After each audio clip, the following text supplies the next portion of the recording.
Fala pessoal, beleza? Sejam bem-vindos ao Além do Software, o videocast que conecta a nossa realidade, a realidade da nossa software house com a sua realidade. Eu sou o Jonathan Santos, CEO da TecnoSpeed, e no episódio de hoje nós vamos explorar a trajetória inspiradora no mundo da tecnologia e também da gestão empresarial. O nosso convidado é ninguém menos que Ernesto Harbercor, que é o cofundador da Siga, depois virou MicroSiga e hoje é a gigante TOTUS. Ele também é o criador do RP Flex. E esse Ernesto, eu vou te falar, ele não para. Ele vai compartilhar a sua história e como é que ele construiu essas empresas de sucesso e também trazer dicas práticas que estão no seu livro para quem está começando ou quer dar o próximo passo na carreira. Então fica aí com a gente porque esse episódio está imperdível. E antes de começar, já se inscreve aí no canal, ativa o sininho, deixa aquele like, porque isso ajuda muito a gente a levar esse conteúdo para mais pessoas como você. Seja muito bem-vindo, seu Ernesto, é um prazer tê-lo aqui no Além do Software, é uma honra tê-lo aqui, uma das grandes referências em desenvolvimento de software do nosso país. Muito obrigado pela sua presença, viu? É um prazer, e quando eu ouço a palavra software, eu já fico contente. Brilha o olho. Que legal. Bom, deixa eu dar um contexto aqui para o senhor, né? A nossa audiência já conhece. O nosso podcast, ele fala do Além do Software. E a ideia é que a gente compartilhe, né, com quem está nos ouvindo, nos assistindo, mais do que as pessoas veem a utilizar um software. Porque eles utilizam software, mas não têm noção de tudo que acontece nos bastidores. E convenhamos, acontece muita coisa nos bastidores, né? A gente tem uma comunidade muito grande de desenvolvedores de software que foram formados nas faculdades, saíram e resolveram empreender. E aí começam a descobrir um novo caminho, né? Um caminho do empreendedorismo, da administração, né? Então, essa é a ideia do nosso podcast, compartilhar experiências com esse pessoal aí, para que eles encurtem caminho, compartilhar com quem já fez. Mas, no começo do nosso podcast, a gente pede para o nosso convidado, né, batizando o nosso convidado aqui, pede para ele compartilhar uma história engraçada que aconteceu, inusitada, engraçada, que aconteceu aí na sua trajetória profissional. Então, gostaria já de passar para o senhor e pedir para o senhor compartilhar pelo menos uma história engraçada com a gente. Tá. Eu comecei a programar, me formei em administração de empresas pela FGV e fui trabalhar nesse segmento, né, tentando ajudar na gestão de empresas. Aí eu trabalhei como funcionário em várias empresas, na Deca, na Metal Leve, mas depois na Honeywell Bull e finalmente na Siemens. E aí eu tive a sorte de que a Siemens, que entrou na área de computação, me contratou lá e aí eu comecei a programar realmente forte, porque eu desenvolvia exatamente programas para os clientes que iam comprar as máquinas da Siemens.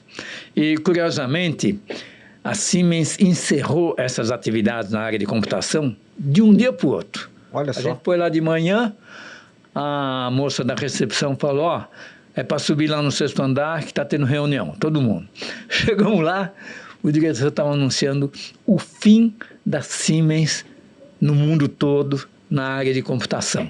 Meu Deus. Motivo, a IBM falou assim, se vocês entrarem na área de computação, nós entramos na área de que a Siemens era especializada, de telefonia e essas coisas. E o curioso é que hoje, telefonia e computação é uma coisa só. Está tudo só misturado. E eu, na época, o meu trabalho na Siemens foi exatamente desenvolver um sisteminha, né, de empresa, faturamento, cobrança, para mostrar para os clientes o que o computador é capaz de fazer. Porque só o cara comprava o computador, não tinha utilidade, né? Como é que vai usar? Aí eu cheguei para o diretor da empresa e falei, escuta, Coach, Eu estava aqui exatamente desenvolvendo sistema, já tem faturamento, tem cobrança, tem um pouquinho de contabilidade e tal. Eu posso usar isso, eu estou pensando em abrir uma empresa, né? Vou usar outras máquinas, tal. Posso? Se um dia funcionar, pode. Olha que dava só. pau pra caramba. A primeira versão. E aí eu montei a SIGA, Sistemas Integrados de Gerência Automática. Caramba, foi aí então. E aí eu fico louco da vida, porque eu acho esse nome tão bonito, que depois esse nome hoje é ERP, né? Enterprise Resources Planning. Ele é um nome estrangeiro, enquanto que esse nome SIGA. Mas aí depois mudei o nome para MicroSIGA, quando a gente migrou o sistema para micros. E hoje é a TOTVS, né? Porque aí depois a empresa foi se juntando com outras, né?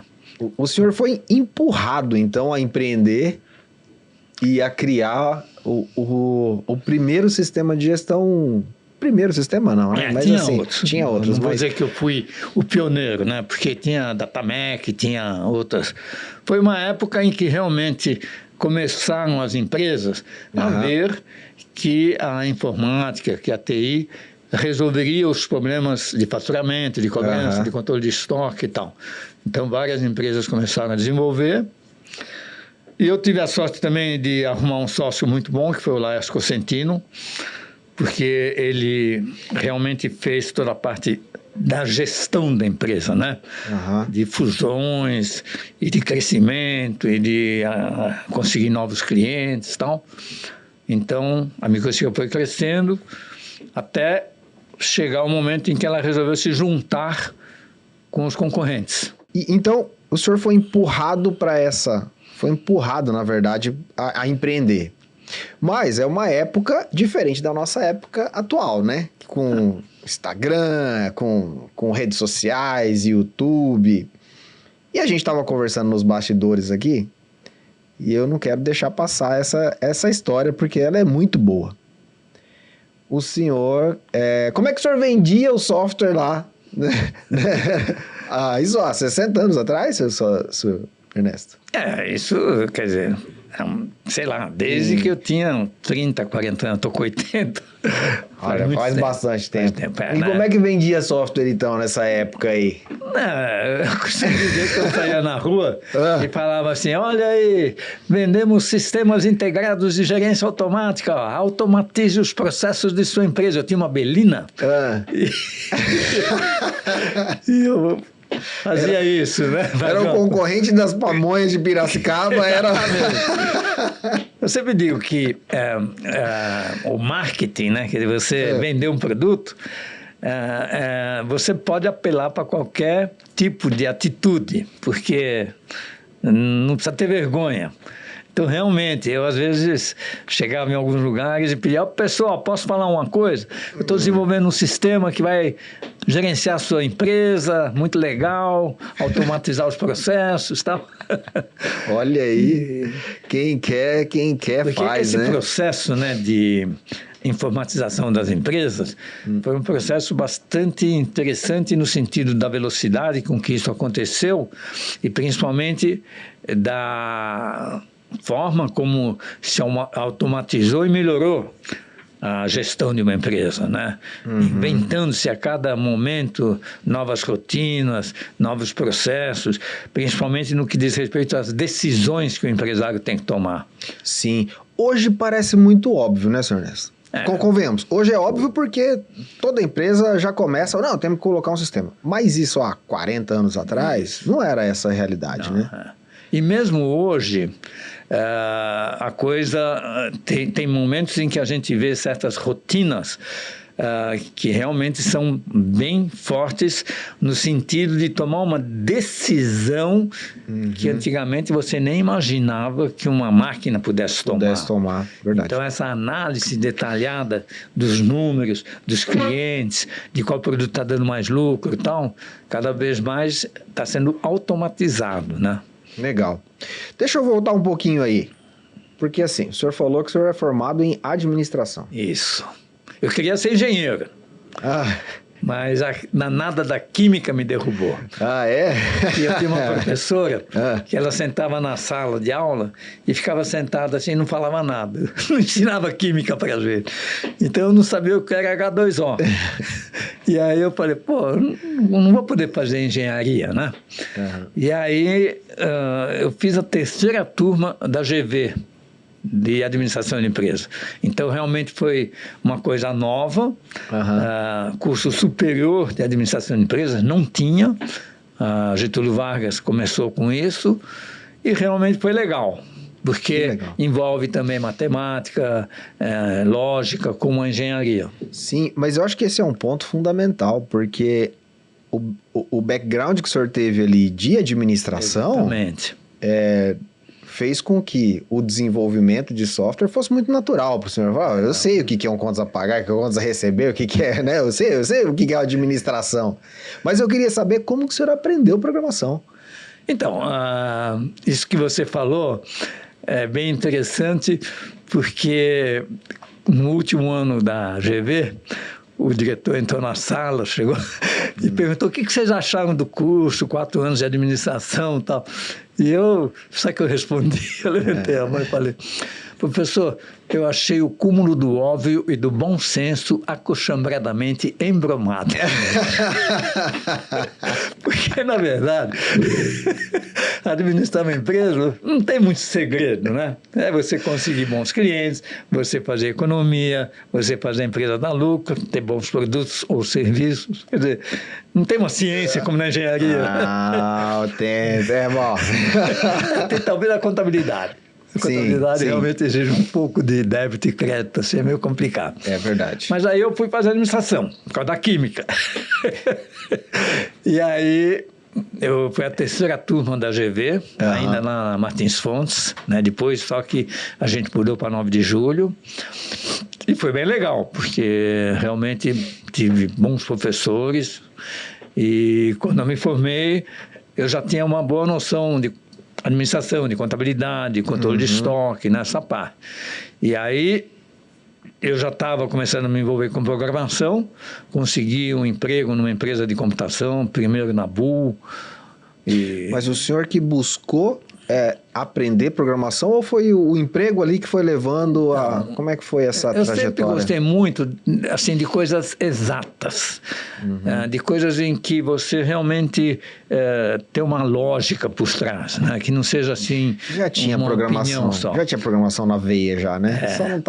Só não tinha descoberto o caminho ainda. Eu acho assim, que para qualquer pessoa a programação é uma atividade muito legal, porque eu sempre digo que programação são 7 comandos só. 4 operações aritméticas, né? Somar, tal, dividir, multiplicar e dividir. Depois tem o ler e o escrever, quer dizer, o sistema ele tem que entender uma informação, através, seja de um cartão perfurado, como era na minha época, depois veio as fitas magnéticas, o teclado, hoje em dia tem até a voz humana. Aí tem o processamento, né? Aí tem o IF, que vai resolver todos os problemas, tomando decisões, e a saída, né? Escrever, gravar, imprimir um relatório, gravar uma fita, um disco e hoje até falar. E o IF é que... as condicionais ali. Vamos dizer assim, a nossa cabeça o tempo todo está fazendo o comando IF, o tempo todo. Né? Se chover, eu vou pegar um guarda-chuva. Se a pessoa for simpática, eu vou tentar conversar com ela. Se o caminho estiver complicado, eu vou mudar. Então, a computação que usa esses 4 comandos aritméticos, ler, escrever, e o IF, pensa exatamente igual a um cérebro. E com isso consegue fazer qualquer coisa. Né? Você legal. Consegue... Nunca tinha pensado dessa forma, viu? É verdade. E aí você tem um IF encadeado assim, ó, que vai abrindo... Só quem é programador entende. Você está no 55º IF do teu programa. Você voltar para trás. Deixa eu pegar esse gancho aí do IF. E aí o senhor começou desenvolvendo em que linguagem, o senhor lembra? Assembler. Assembler, meu Deus, aí começou de um jeito difícil já, né? E aí depois as outras que vieram ficaram fáceis. Tem a história da microsiga, né, e que a gente criou uma linguagem praticamente, né, que é o ADVPL, o Advanced Proteus Language, e que é uma linguagem baseada no Assembler, tal, que a gente foi desenvolvendo, tal, fazendo comandos e subrotinas principalmente, e até hoje a TOTUS tem o Proteus, que está programado em ADVPL. Só que aí, quando eu criei a RPFlex, aí eu não podia usar o ADVPL, porque é da TOTUS e tal. E aí eu fui para o PHP, que também... O PHP é muito semelhante ao Assembler, né? É uma linguagem de baixo nível também. E o JavaScript, esse é complicadinho. Vamos entrar aí. Mas acho interessante a mentalidade também. Por quê? Se o senhor fosse ensinar todo mundo que entrasse na TOTUS a aprender exatamente, ou fazer todas as mesmas rotinas, né? Ia demorar muito para fazer muitos módulos ali. Então você já tinha uma... Peraí, vou fazer de um jeito aqui que... E essa é a cabeça de programador, né? Eu vou fazer função, vou fazer um objeto, vou fazer coisas que são reaproveitáveis, que não precisa ficar refazendo de novo e eu ganho produtividade. Parece óbvio, né? Assim, o ADVPL, ele é uma evolução do Clipper, né? Tinha o DBase, eu programei muito em DBase, e o DBase era interpretado. Então, os clientes podiam mexer no programa. Isso é bom e é ruim, porque o cliente que é inteligente faz melhorias, mas a maior parte faz porcarias. Piorias. E aí, com o Clipper ficou mais seguro, né? Porque o Clipper não permite. Aí depois a gente mudou o nome para DVPL, Advanced Proteus Language, que é a linguagem até hoje que a TOTUS usa. Mas eu acho assim que programação independe um pouco da linguagem, né? Quer dizer, seja COBOL, RPG, Assembler, o que importa é a lógica que você usa de fazer uma coisa bem feita, rotinas bem específicas, separadas. Que tem programador que pega e faz aquele linguição, né? Quer dizer, faz a rotina, enquanto que a forma mais correta de programar, isso é um conselho, é você fazer rotinas pequenas com uma funcionalidade específica e uma rotina principal que vai chamando essa subrotina. Fica muito mais fácil de você corrigir e achar um erro e tornar um programa mais perfeito, né? E essa mentalidade já tinha lá no começo? Tinha. No começo nem tanto, né? Porque no começo realmente a gente programava direto. Virava aquele linguição lá, o if encadeado até... Legal. Vamos pegar esse gancho aqui, então. Eu queria conectar com a primeira versão do SIGA. O senhor se orgulha da primeira versão do SIGA? Sim. Na verdade, é sempre uma evolução, né? Quer dizer, e também a gente conta muito com a ajuda dos clientes. Sim. Então, no momento em que a gente decidiu fazer um programa único para todos os clientes, esse foi, assim, o grande desafio. Então, você tem que atender todo mundo, mas cada um vai pedindo um negocinho específico, né? E aí começa a ter lá as subrotinas, os ifs específicos para cada cliente. E isso, na época da SIGA, microsiga, a gente conseguiu administrar bem, mas naquela época a gente fazia que cada cliente tivesse a sua biblioteca de programa. Então, cada cliente podia mexer à vontade, e aí o próprio cliente começava a mexer no sistema. Mas aí, quando vem, por exemplo, uma reforma tributária, você tem dezenas, centenas de programas que fazem a mesma coisa, mas cada cliente mexeu naquele programa. Então, esse é um problemão. Aí, quando eu fundei a RPFlex, eu falei, não, nós vamos ter um único sistema. Todos os clientes vão usar o mesmo sistema. Pode ter lá um if, se o cliente quiser, via parâmetro, tem uma rotina específica. Mas o bloco central vai ser o mesmo. Então, quando vamos ter agora a reforma tributária, isso facilita bastante o processo de atualização, porque você tem um único programa central que tem subrotinas, mas pelo menos a base é a mesma para todos. É o mesmo. Então, pegando essa linha do tempo aqui,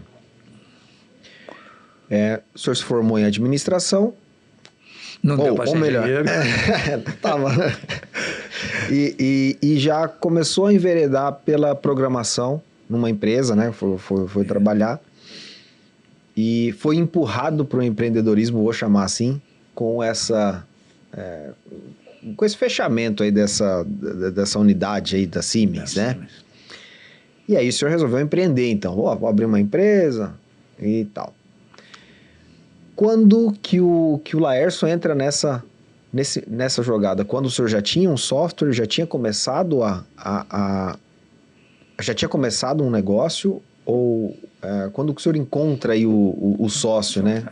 Então, quando eu comecei com a SIGA, eu consegui um cliente muito especial, que foi a GEL. A GEL é gravações elétricas, né? Certo. E eles faziam discos Continental, Chantecler, Fonodisc. Era lá na Avenida do Estado, uma empresa relativamente grande e tal. E lá eu coloquei um computador e lá eu comecei a fazer o serviço da GEL, eu rodava, e também para terceiros. Eu pedi autorização para o Alexandre, que é o diretor-geral, falei, eu posso também usar esse computador aqui para fazer serviço para terceiros e tal? Pode, né? Desde que não atrapalhe o nosso. Tal.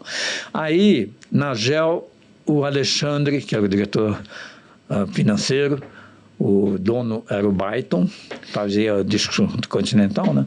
Música e tal, contratou Cosentino. Cosentino era a pessoa responsável dentro da GEL para dizer o que eles precisavam. Então, ele passou a ser meu cliente, vamos dizer assim. Entendi. O Cosentino é que me dizia, olha, faturamento precisava ser assim, assado. Quer dizer, a GEL passou a ser realmente meu maior cliente. Então, fui trabalhando lá.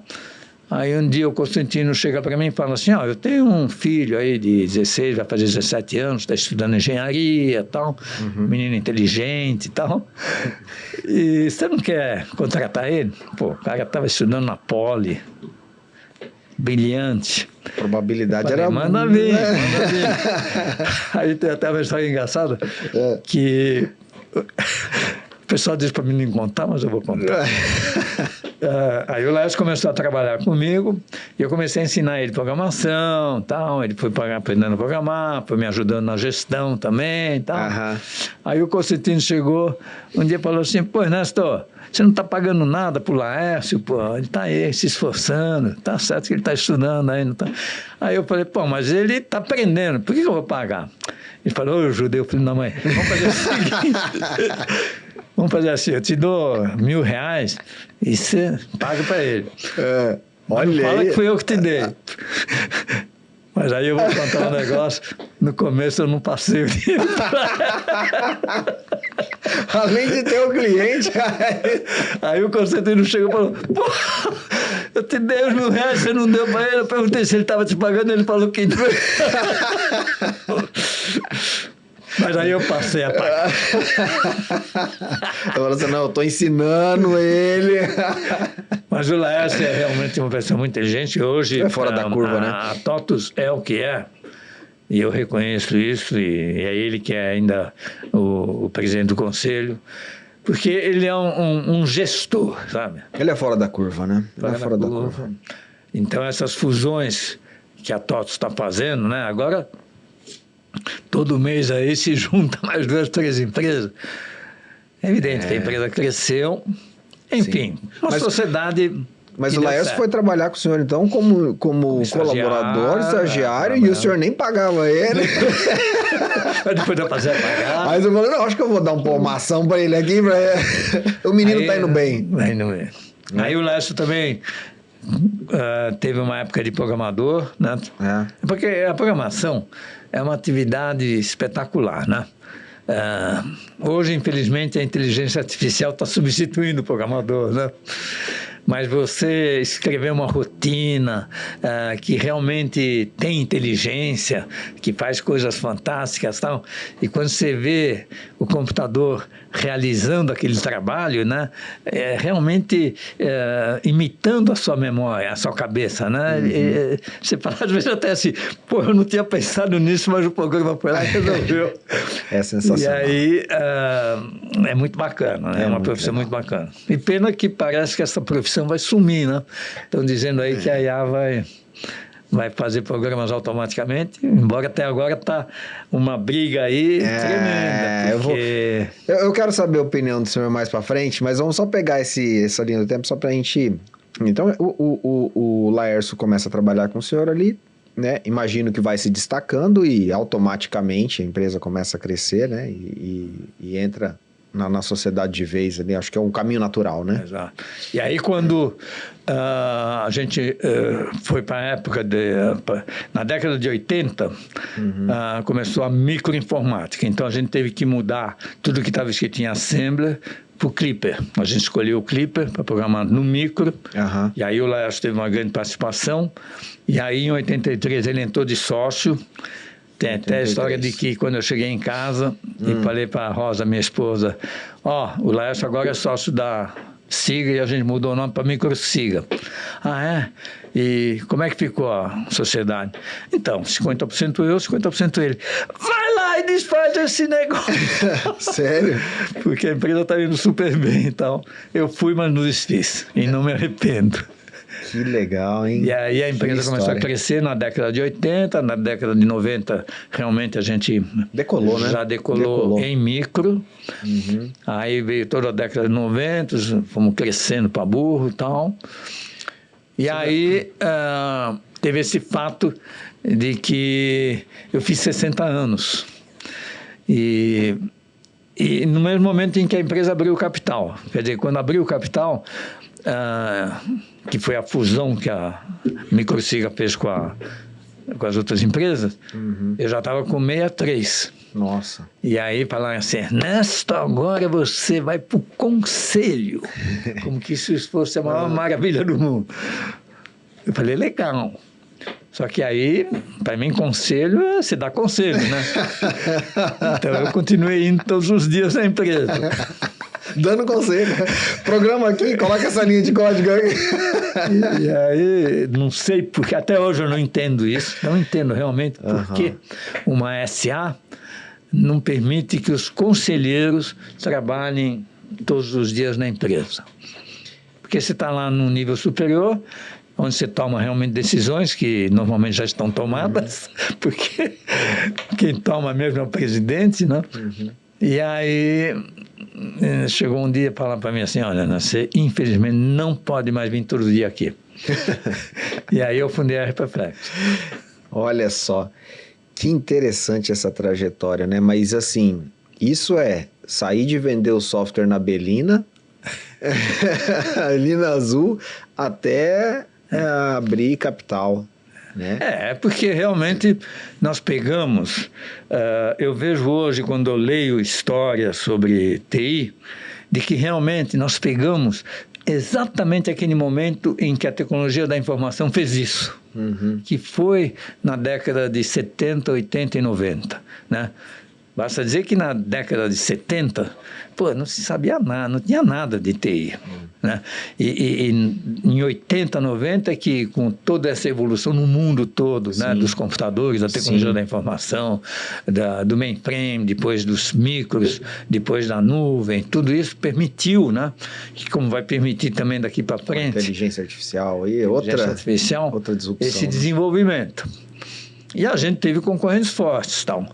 Mas a gente soube fazer algumas fusões e tal.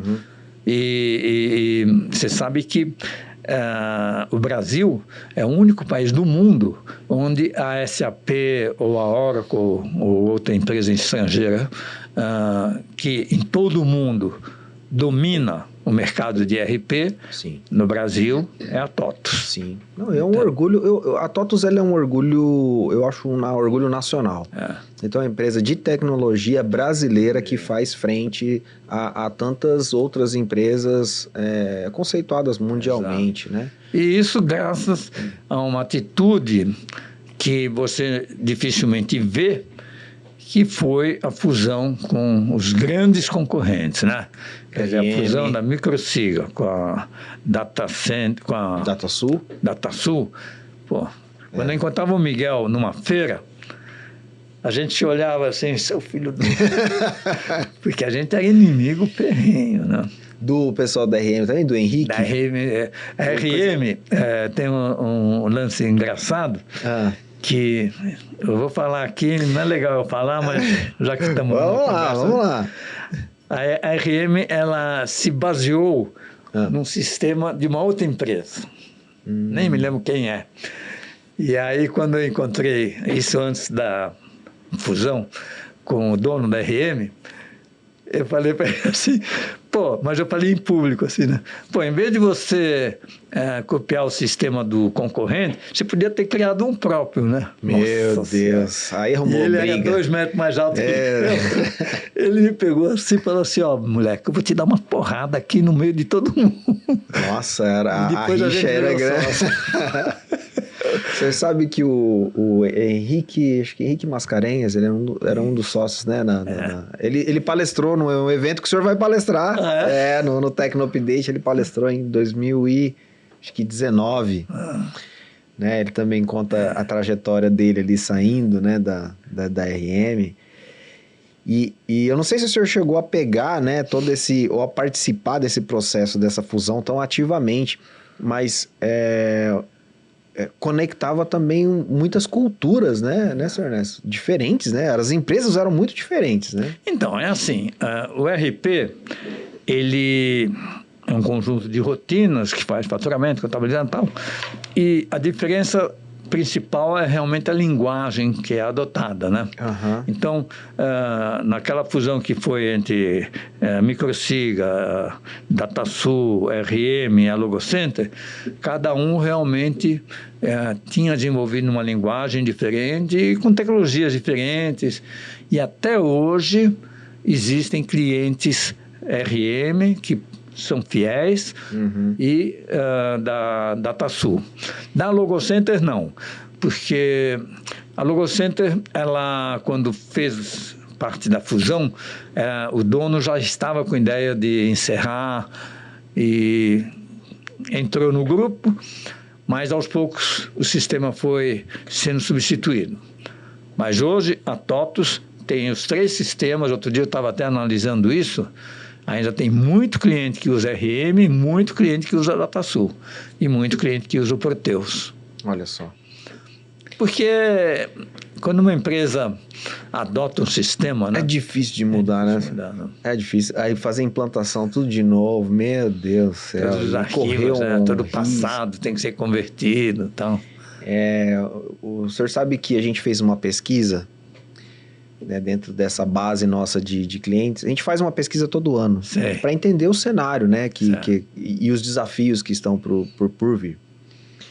E dentro dessa pesquisa a gente analisa vários aspectos, inclusive qual o canal de aquisição as empresas mais utilizam como alavanca mesmo de crescimento.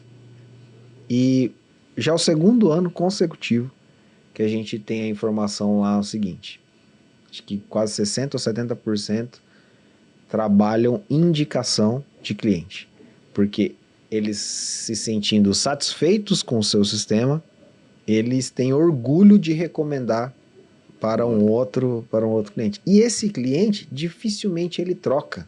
Quando as suas rotinas estão bem implementadas ali, ele já está acostumado, ele está resolvendo o problema, dificilmente ele troca. O churn é muito baixo desse tipo de... E eu diria também o seguinte, o RP, ele dá problemas, às vezes, principalmente quando há uma mudança na lei, né? Mudança de imposto e tal, mas depois ele fica normal. Então, é uma coisa que eu vou falar, as pessoas vão falar, não é bem assim, mas eu diria que 70%, 80% dos problemas que dão no RP é culpa do usuário, não do sistema. Porque ele quer inventar um negócio, ele quer fazer alguma coisa diferente e tal. Mas, enfim, de vez em quando realmente dá um pau, principalmente agora, por exemplo, com a reforma tributária, vai dar um monte de problemas, tem que mudar tudo. Então. Mas todos os RPs, no fim, são semelhantes, né? Quer dizer, um vai copiando do outro e tal, também não tem muito o que inventar. Normalmente também quem dá as melhores ideias são os próprios clientes, que vai desenvolvendo. Mas eu diria assim, que o Brasil, nesse ponto, está bem evoluído, porque temos a TOTUS, mas temos também outras empresas, como o próprio RP Flex e tal. E cada dia mais o RP vai crescer, substituir o ser humano na gestão de empresas. Então, hoje cabe muito a pessoa ter realmente ideias brilhantes, né? Fazer o RP tomar uma decisão bacana, fazer uma facilidade no processo, ser rápido. Ser proativo, também, né? Proativo. E hoje, com todo esse recurso de celular e de voz, ele realmente ser bem prático, né? E substituir, né, em muitas tarefas, o gestor. Agora, pegando então, seguindo ali nossa linha do tempo ali, o senhor, quando tem essa fusão, o senhor participa um pouco dela, mas depois vai para o conselho. Isso. Né? E aí o senhor não queria ficar só dando conselho e foi aprender, vamos dizer assim, aprender uma nova linguagem de programação para criar um novo software ERP. Exatamente. E rapaz, aí eu escolhi o PHP. Isso com 62 anos. Rapaz. Por causa dessa droga, em que quando você vai para o conselho e quando você tem mais de 60 anos, numa empresa de capital aberto, você não pode ir todo dia. E não tinha nenhuma cláusula de não competição ali, senhor Ernesto? Nada nesse sentido? Teve um pouco esse aspecto, né? Mas realmente a RP Flex era isso em relação a TOTUS, porque a TOTUS aí tinha se juntado com outras empresas. Não entendia como se fosse E aí também foi assim, né? O próprio Laércio, a diretoria da TOTUS, viu a RP Flex assim, o Ernesto está fazendo isso para ter o que fazer. Foi o que eu falava, inclusive. Eu falava, eu não aguento ficar em casa. Porque minha mulher tem um salão de beleza, a Elaine. Então, ela não fica em casa, né? Ela vai todo dia no salão. E aí eu falei, bom, eu preciso fazer alguma coisa. Eu gosto de programar. E aí, realmente, eu resolvi... É uma experiência, né? Porque o Proteus está desenvolvido lá na linguagem que a gente se baseou no DBase, depois no Clipper e tal. Foi evoluindo, criou uma linguagem... mas é o Clipper. E aí eu falei, não, vou desenvolver em PHP, com a DVPL. E aí eu tenho o Ari, que tinha saído da TOTUS e que é um baita programador, se juntou a mim, junto com a Kira. E aí nós três falamos, vamos fazer um negócio porreta. Não tem muito o que inventar, né? Mas realmente o RP Flex ficou um sistema bem completo, está bem bacana. E estamos tocando. É o que eu falo. O importante é você, quando vier agora para uma reforma tributária, você ter o que fazer. Puta, vou ter que mexer em tudo. Seu Ernesto, meu Deus do céu, olha, e isso, eu já vou dizer para o senhor, já é uma grande lição para mim. Eu vou ser bem honesto com o senhor, eu estou com 43 anos. E se eu falar para minha esposa que eu vou estar com 63 e ainda vou estar empreendendo, ela provavelmente vai colocar para fora de casa. Vou fazer 82 semana que vem. E eu quero puxar esse gancho, então, para a gente falar sobre essa trajetória de vida mesmo, né? Mais pro lado pessoal. Pô, eu gosto de programar, né? Porque, assim, eu acredito que nesse estágio da vida não era mais uma questão de dinheiro, né? Não era mais uma questão de dinheiro. E talvez para muita gente seja difícil de entender isso. Fala assim, mas meu Deus, você vai pescar, vai viajar, vai fazer outra coisa, vai programar em PHP, né? Eu acho assim, que na vida, essa é uma recomendação que eu dou sempre aos jovens. Então, são duas coisas que a gente tem que cuidar. A cabeça, então você tem que ter alguma coisa no que pensar, no que raciocinar, para não ficar com a cabeça vazia, sem pensar. E o corpo também. Aliás, anteontem, viu, Anderson, aconteceu um negócio que me deixou tão alegre.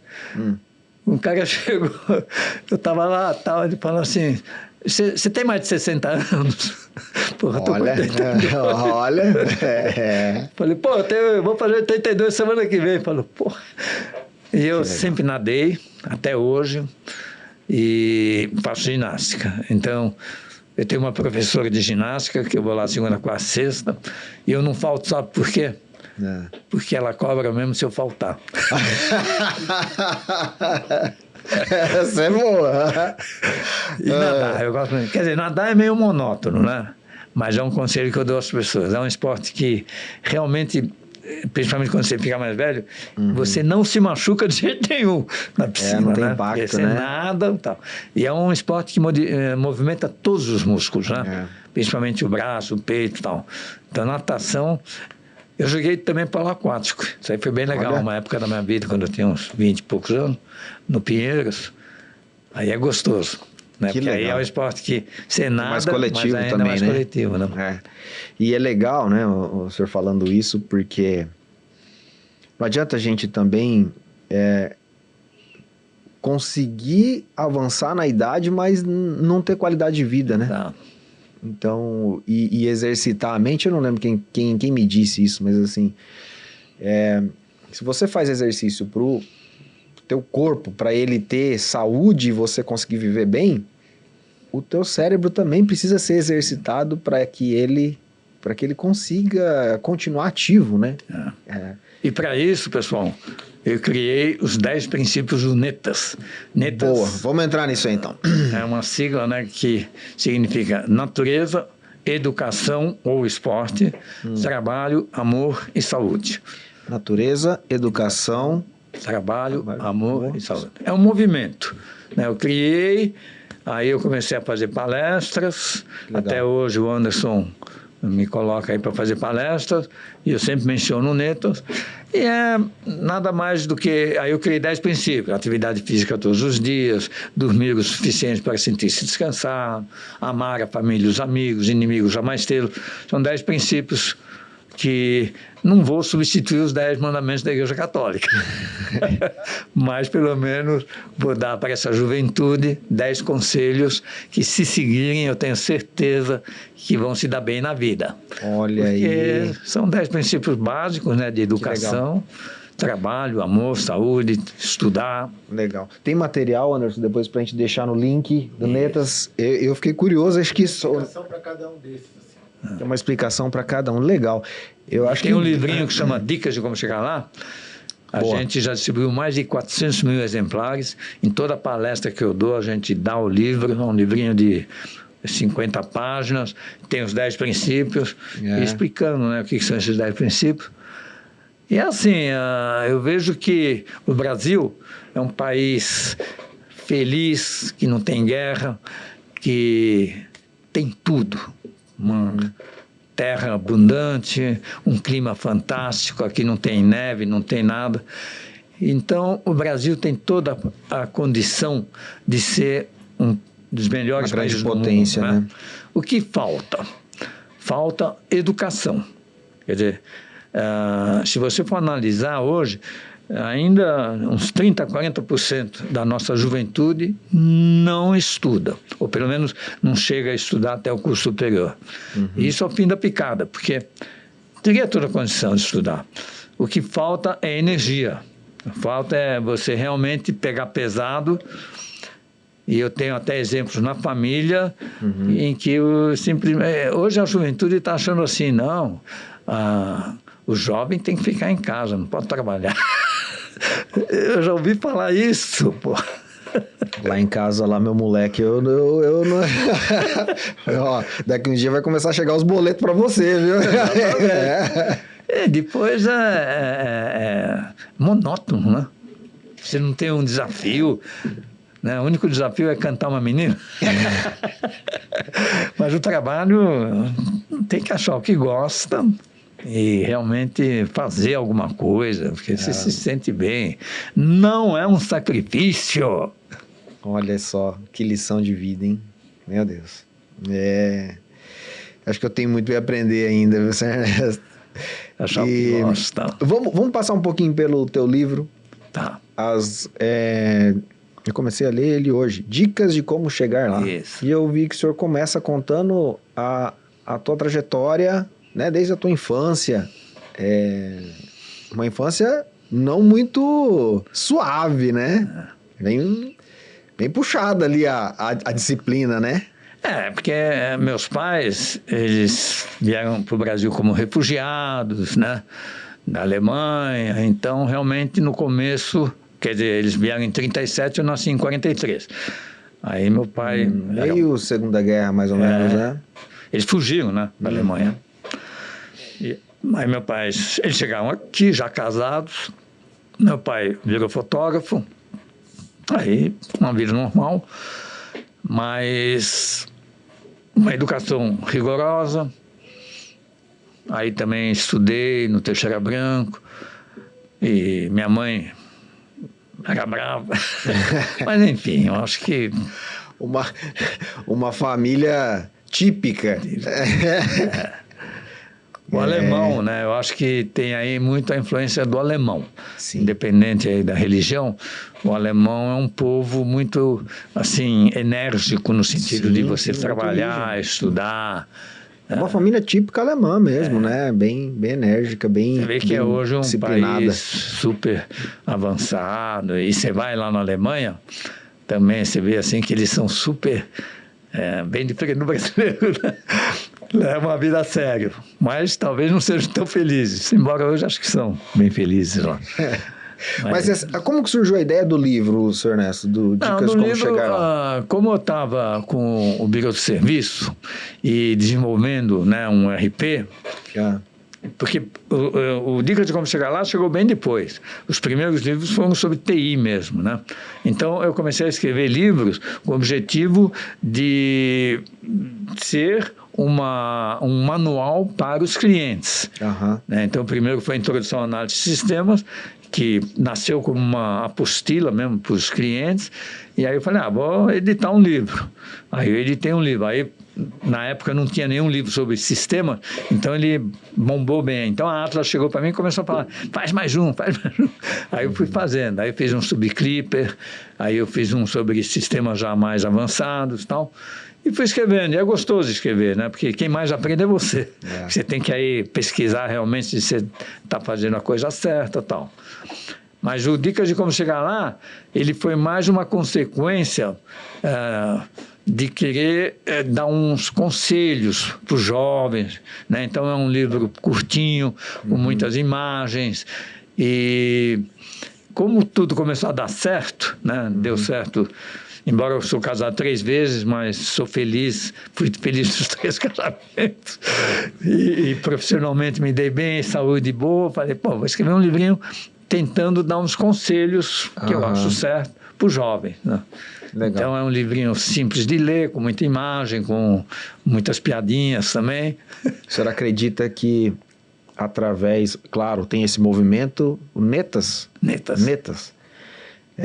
Esse movimento que foi criado, mas também consolidar esses aprendizados através de livros, é uma forma de deixar o legado, perpetuar esse legado do senhor? Exato. O Netas, ele, assim, o motivo pelo qual eu lancei o Netas, o que eu vou falar aqui é meio delicado, mas é o seguinte, eu sou filho de judeus, mas meus pais se converteram para o catolicismo quando vieram para o Brasil e tal, e aí eu virei católico, e virei um católico fervoroso. Eu ia na missa todos os fins de semana, todo domingo e tal, e bem fervoroso. E aí eu pensava assim, a religião é algo importante. Né? Com certeza. Embora seja uma coisa que... Será que Deus existe mesmo? Até hoje ninguém conseguiu provar. Então a religião é legal, eu acho que é assim uma coisa que é reconfortante, mas não é prática no dia a dia. Então você convencer hoje um jovem baseado na religião é complicado. Você pega aí essa molecada aqui, né? É meio doida aí. Aí eu falei, pô, devia ter uma coisa maior do que a religião. Ou não digo maior, mas mais real. Né? Porque a religião baseada em Deus, que eu acredito que existe, mas não posso garantir com 100% de certeza. Então, fiz o Netas. Quer dizer, falei assim, pô, vou criar não uma religião, mas um princípio de vida. Aí, bom, para isso eu preciso ter princípios. Aí eu criei os 10 princípios. Você vê que os 10 princípios do Netas são coisas do dia a dia, pô, né? Atividade física todos os dias, dormir o suficiente para sentir-se descansado, ler, escrever, estar sempre bem informado. São coisas que o jovem pode pegar aquilo lá e todo dia ler e falar, pô, hoje eu não fiz isso, hoje eu não fiz isso, hoje eu não fiz isso. Isso é cabeça de programador, viu, senhor? Exatamente. É muito prático, né? Eu até acredito... Eu acho que é cabeça de programador. Pelo que o senhor comentou aqui, eu ainda não conheço, não me aprofundei no Netas, né? Mas assim, tem vários princípios bíblicos aí, né? E cristãos, mas eu concordo que transformar isso de uma maneira prática... Às vezes é mais fácil de assimilar, né? E gostado de que existem outros movimentos semelhantes, assim, né?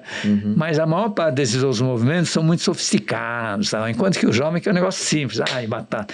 Então, o livrinho Dica de Como Chegar Lá, eu fiz questão que fosse curto, quer dizer, você lê numa manhã, que tivesse muita imagem, que tivesse muitas piadas. Quer dizer, acho que quando você lê o Dicas de Como Chegar Lá, umas 3, 4 vezes você dá uma boa risada. Que legal. Então... Bom, agora quantos exemplares? Agora está 400 mil, sei lá. E vamos fazer mais 400 mil, porque a gente está distribuindo gratuitamente.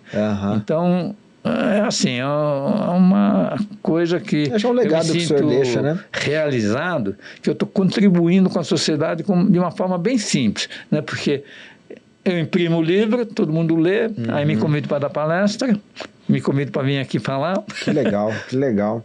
E eu acredito que se boa parte dessas lições compartilhadas forem aplicadas, a gente deve ter mais qualidade de vida, deve ter uma população. E meio óbvias, mas que nem todo mundo segue, né? E, aliás, hoje um dos objetivos, aí eu estou com o Anderson tentando fazer isso, é soltar uma versão em inglês. Olha. Porque eu acho que assim, o mundo é grande. Vamos lá, né? Agora vamos lá. Já encaminhando aqui para o nosso... Se deixar, Sr. Ernesto, a gente vai aqui até amanhã, porque a conversa tá boa. Né? E eu ia ficar aqui sugando aqui esses aprendizados, né? Para mim está sendo muito valioso. Mas pegar um gancho do que o senhor falou. Hoje, né, a molecada quer algo assim, pá, pum. E a inteligência artificial, ela traz muito dessa informação rápida, né? Vou dizer da minha época. Quando eu comecei a programar, 96, 98, por aí, a gente tinha um livro desse tamanho chamado A Bíblia do Delphi. Do Marco Cantu, acho, alguma coisa assim o nome do... Me perdoe, Marco Cantu, se não for, mas enfim. Mas a gente tinha que ler aquela Bíblia do Delphi para poder conseguir sair do lugar ali, fazer as coisas acontecerem, né? Então precisava imergir mesmo, estudar e, sabe, procurar e tal.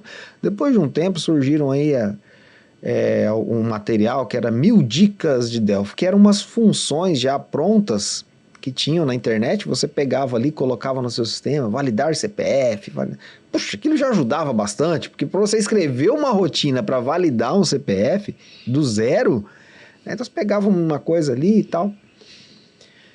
E agora, chegando nesse momento que a gente está hoje, com inteligência artificial, você abre um Lovable da vida lá e fala assim, me gera um código PHP que faça assim, assim, assado, tal, que de repente em 5 minutos, pum.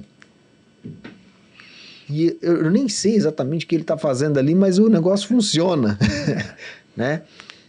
Ou pergunta simples, né? Você entra num chat GPT e pergunta para ele, responde aqui, sei lá, uma pergunta difícil ali que talvez um pesquisador teria que navegar entre N livros e de repente a resposta está ali.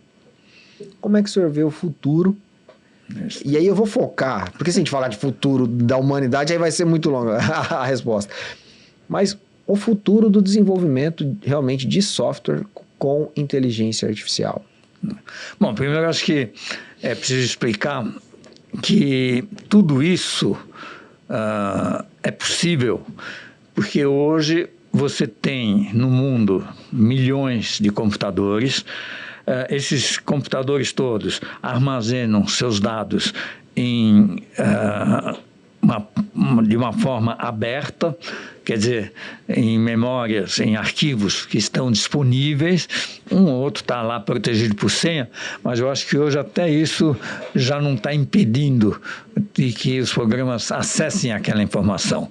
Então imagina que um programa de computador hoje, ele consegue acessar toda essa base de dados que está disponível no mundo todo. Então, é uma inteligência, imagina assim, é mais do que todos os livros que foram publicados até hoje. Uma base é mais de informação riquíssima. Porque você digitou há 10 minutos atrás lá que seu salário é R$25 mil, essa informação passou a ser pública praticamente, né? Tem a senha e tal, mas a senha hoje não é mais um obstáculo para que a inteligência artificial acesse essa informação. Então, a inteligência artificial nada mais é do que programas que acessam toda essa base mundial e, a partir de lá, conseguem responder qualquer coisa, porque lá diz o dia que eu nasci, a namorada que eu tive, o que eu escrevi para não sei quem.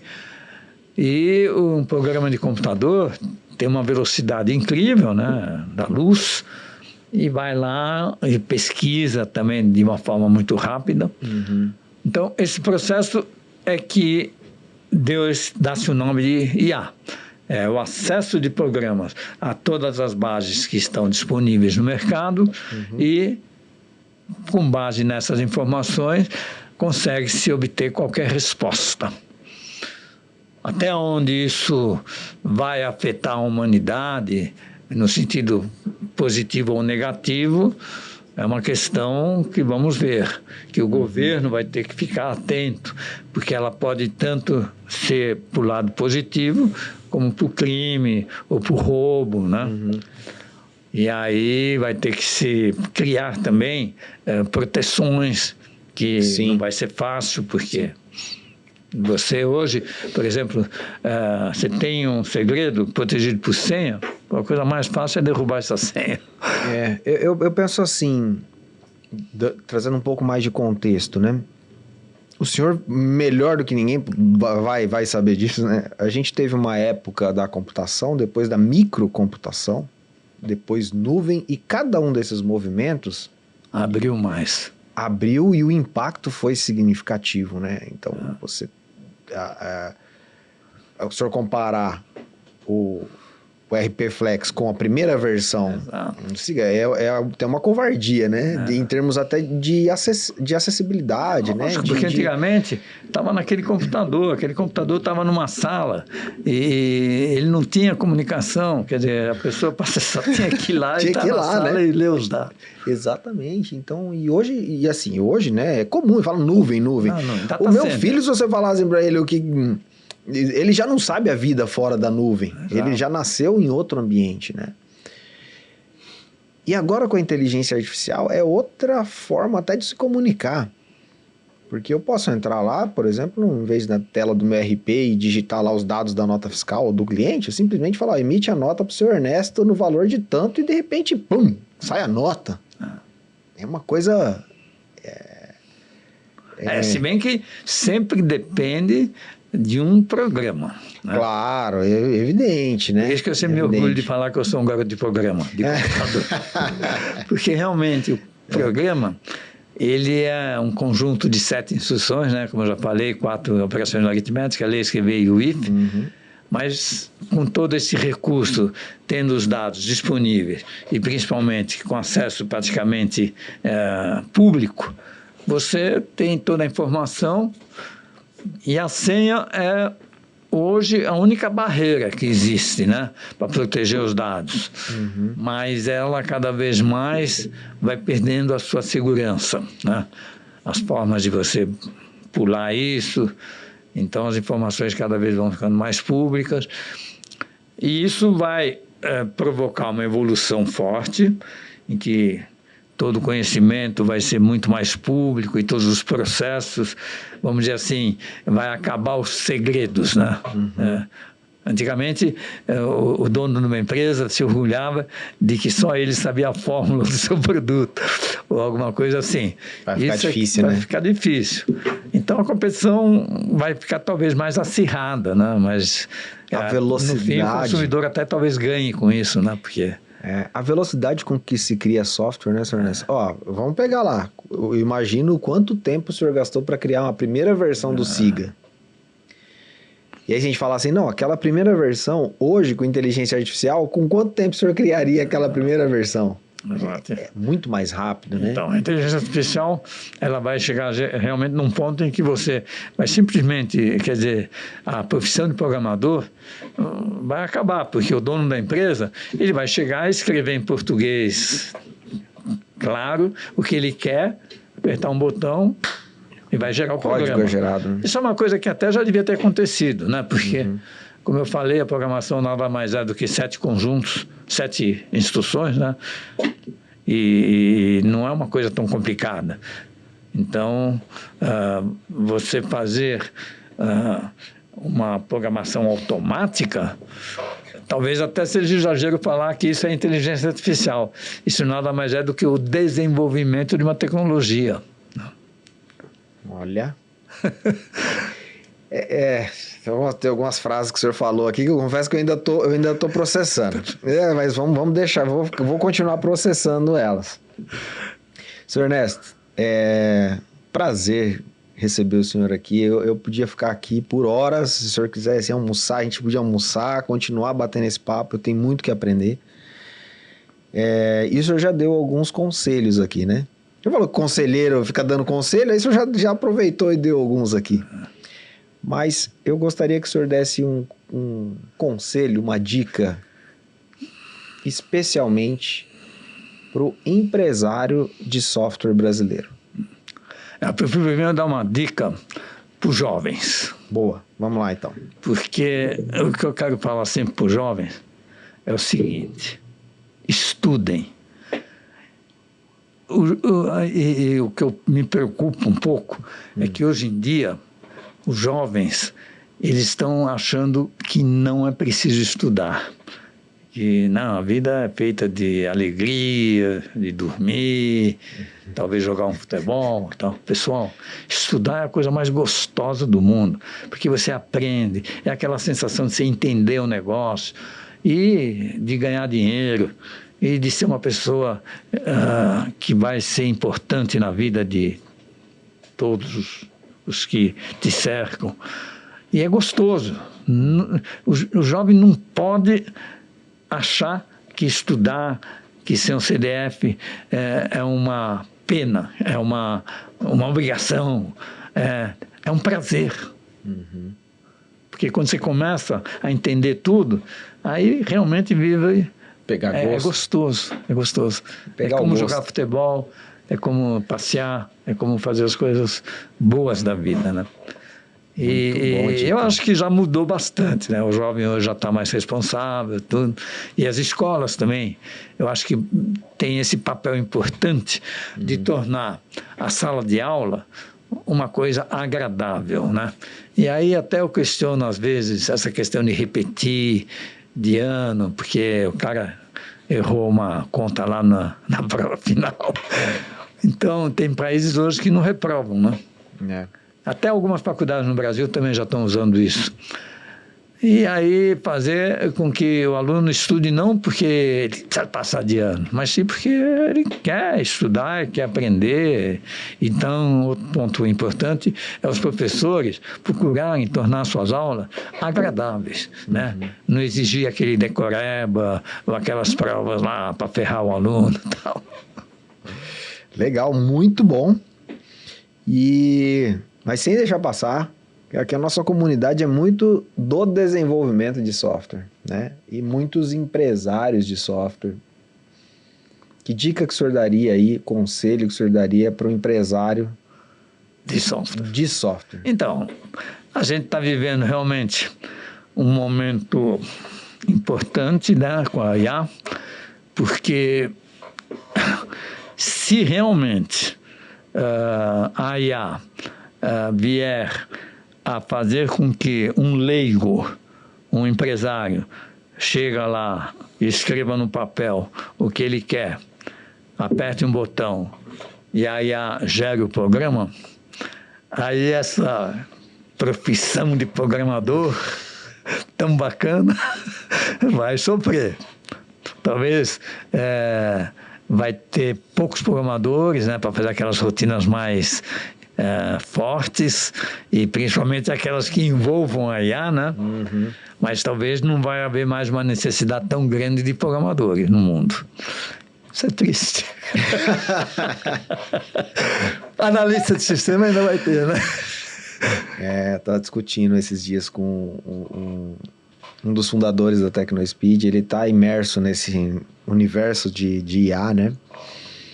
E ele estava me dizendo, me chama de Joe, né? Meu nome é Jonathan, mas ele chama de Joe. Joe, o grande desafio hoje da IA é você conseguir dar o contexto para ela tão bem que ela faça a coisa acontecer. Porque é a mesma coisa chegar num chat GPT, se você faz uma pergunta meio boba para ele, né? Pode ser que a resposta venha uma resposta totalmente alucinada. Agora, se você conseguir trazer um contexto bem estruturado, né?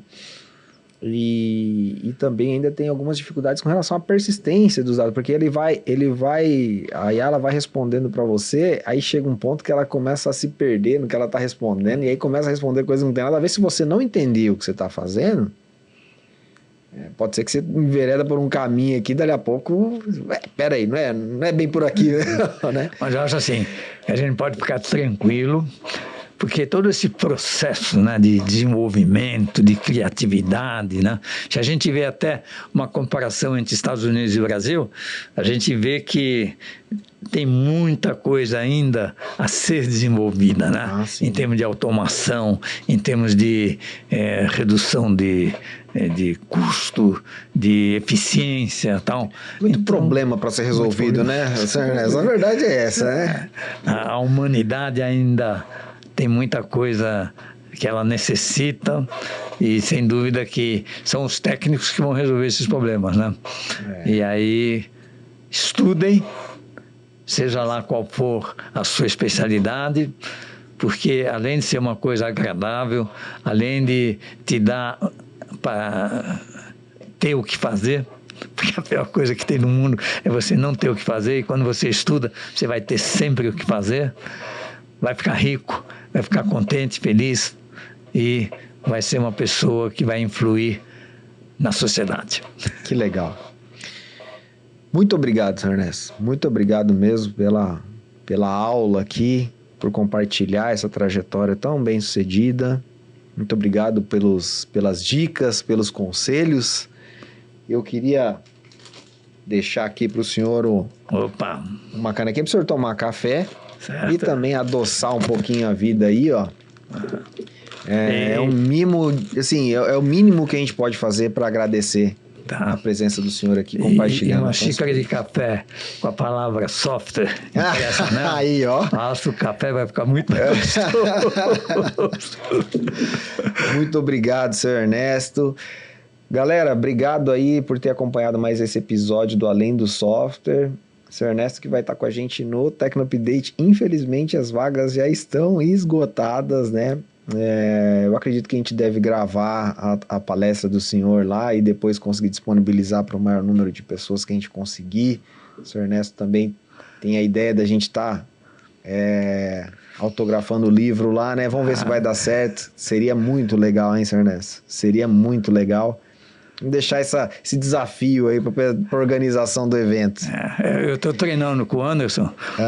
Eu estou levando em média 15 segundos para fazer cada... eu escrevo assim, ao fulano de tal, desejo boa leitura, Ernesto, e a data. Olha! Aí ele me pediu que eu diminuísse um pouco. Tá muito longo. Aumentar a produtividade aí. Desejo BL, boa leitura. Boa, Anderson, tem que otimizar essa rotina, essa função aí, viu? Tem que refatorar ela. Tá processando devagar. Muito bom. Obrigado, senhor Ernesto, Falou. novamente. E até a próxima Além do Software.